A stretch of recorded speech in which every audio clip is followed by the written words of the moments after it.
niveau de fonctionnement, il est altéré quand tu vis une dépression. Alors, c'est sûr que ça a un impact plus ou moins marqué chez le reste des membres de ta famille. Ne serait-ce que parce que tu es moins disponible ou tu as moins d'énergie ou Mais l'impact n'est pas tout le temps très négatif, mais il est là quand même. Il y a un changement dans le fonctionnement familial qui s'opère parce qu'il y a un des membres qui ne se comporte pas de la même façon que d'habitude, qui n'a pas la même énergie, qui n'a pas les mêmes ressources, qui n'a pas la même endurance. Donc, c'est sûr que ça a un impact sur tout le monde. De là à dire, c'est sûr que le risque dans le développement, si tu as un parent ou si dans la famille, il y a des gens qui ont vécu une dépression, tu as un risque plus élevé, effectivement, de un jour, toi aussi, vivre une dépression.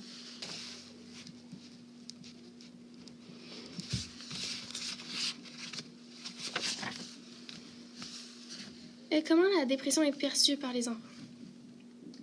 Donc, la dépression chez eux-mêmes ou la dépression chez d'un adulte? Mais peu importe. OK. Bien, encore là, je te dirais que ça varie beaucoup. Si c'est toi qui la vis, la dépression, ben c'est sûr que ton niveau de fonctionnement il est altéré de façon importante. Si tu es un enfant et tu vis une dépression, encore là, de ne pas le savoir, ça peut être très, très embêtant parce que je ne sais pas ce que je vis, je ne comprends pas pourquoi je suis toujours dans cette humeur-là. Que j'ai pas d'énergie, que mon sommeil il est pas bon, que je me sens triste ou je me sens en colère, puis je sais pas d'où ça vient. Donc, ça peut affecter vraiment au niveau de ton humeur, juste le fait de pas savoir ce que tu es en train de vivre. Puis, quand c'est, par exemple, un parent qui vit une dépression, bien, souvent, ce que les enfants me rapportent, en tout cas, c'est un sentiment d'impuissance à aider le parent. Je ne sais pas quoi faire pour l'aider, je ne sais pas comment faire, puis je voudrais jouer ce rôle-là, mais en même temps, ça ne m'appartient pas vraiment comme enfant. C'est pas nécessairement ça qui verbalise, mais c'est un peu ça le processus qui se passe. Nous, il faut qu'on accompagne les enfants à normaliser ce qu'ils vivent, à valider que c'est vrai, que c'est un sentiment qu'on peut avoir quand on a un parent qui va pas bien. En même temps, c'est quoi ton rôle d'enfant à toi? De le ramener à ce qui lui appartient, parce qu'on peut vouloir sauver notre parent ou on peut vouloir faire en sorte que grâce à nous, il va aller mieux, mais c'est un lourd fardeau à porter pour un enfant.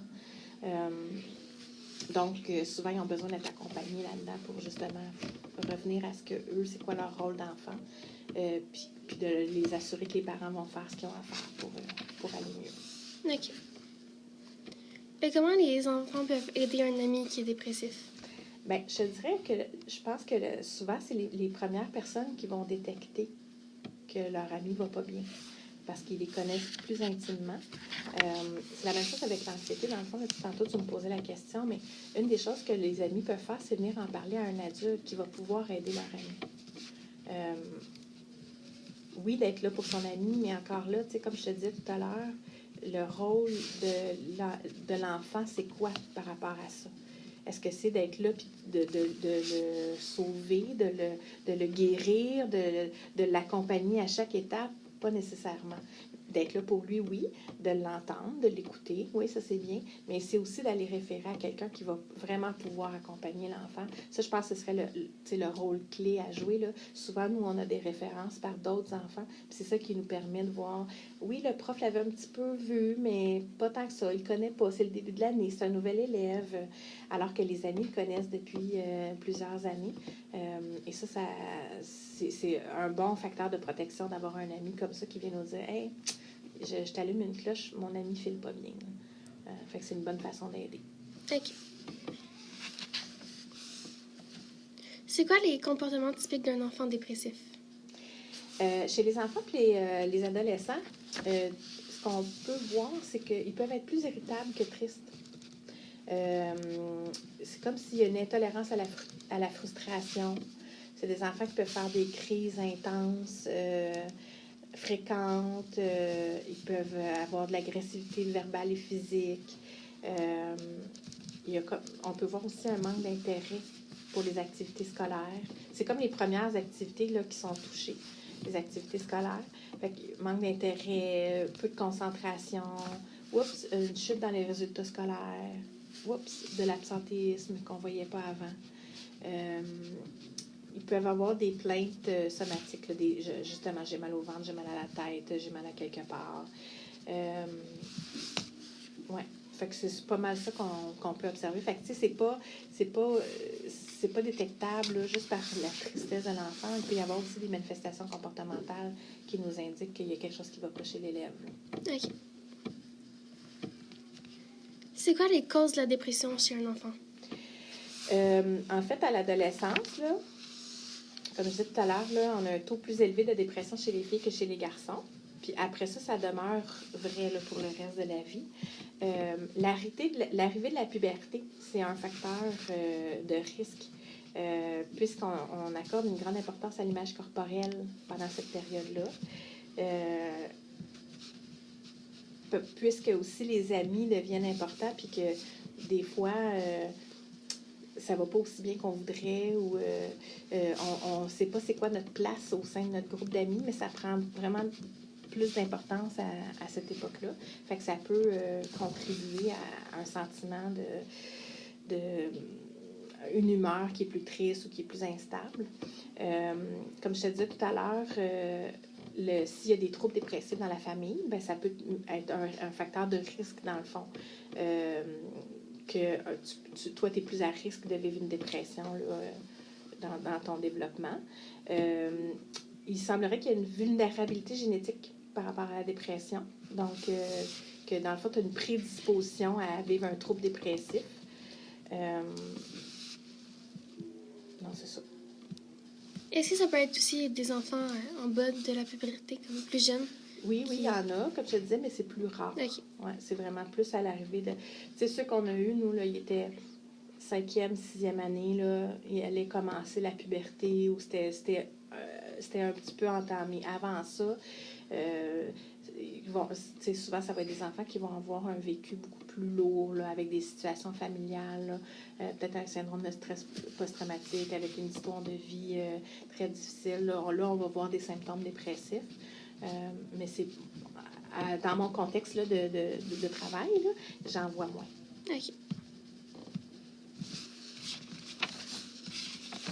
Mais c'est ça, comme je disais, quand tu es soumis à un événement stressant, là, décès, de maladie, séparation ou divorce des parents, un accident grave, des abus physiques ou sexuels, ben, ça peut être un facteur qui va contribuer à ce que ton humeur soit plus instable, puis éventuellement à ce que tu fasses une dépression.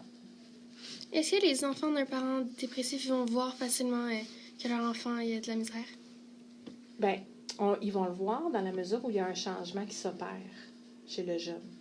J'avais un jeune qui avait un comportement X, une humeur X, qui avait un rendement scolaire X. Et là, tout d'un coup, on tombe dans le Y. Là, je ne reconnais pas mon enfant. Ils ne vont pas nécessairement voir que c'est de la dépression.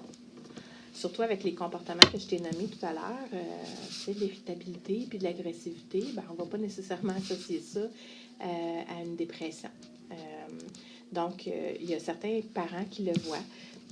Certains parents ne le voient pas. Même quand nous, on le voit, certains parents vont attribuer ça à autre chose. Ben, il a toujours été comme ça, ou ben, c'est juste une mauvaise passe. Ça arrive que certains parents ne voient pas l'ampleur de ce que nous, on voit. C'est plus rare, mais ça arrive quand même. Mais c'est ça. Des fois, la détresse, elle est masquée par des comportements... c'est des manifestations comportementales, dans le fond. C'est pas un trouble de comportement, mais l'élève, il a l'air d'avoir un problème au niveau de son comportement. Fait qu'on peut ne pas détecter sa détresse à cause de ça.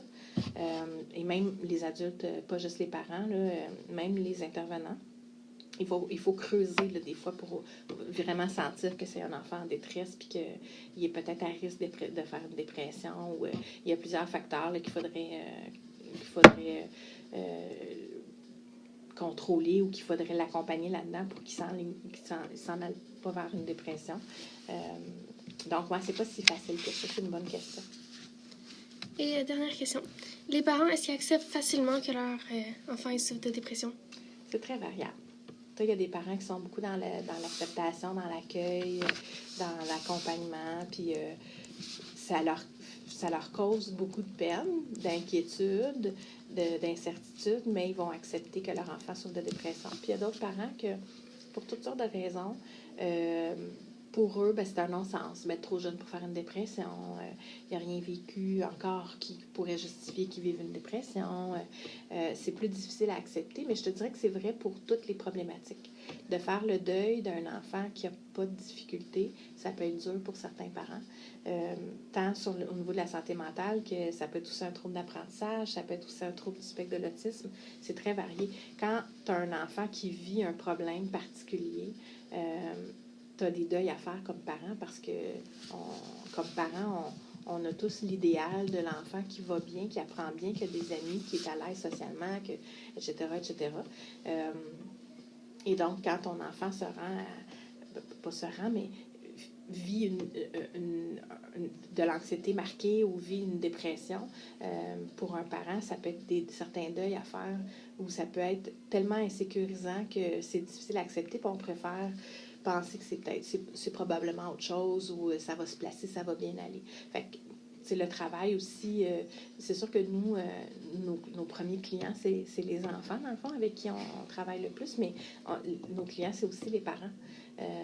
Puis des fois, c'est d'accompagner le parent dans l'acceptation de ce que son enfant vit actuellement, en le rassurant, puis en l'accompagnant pour que lui-même soit mieux à même d'accompagner puis d'accueillir son enfant dans ce qu'il vit.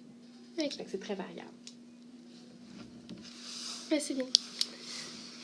Est-ce que tu avais d'autres questions? Est-ce que je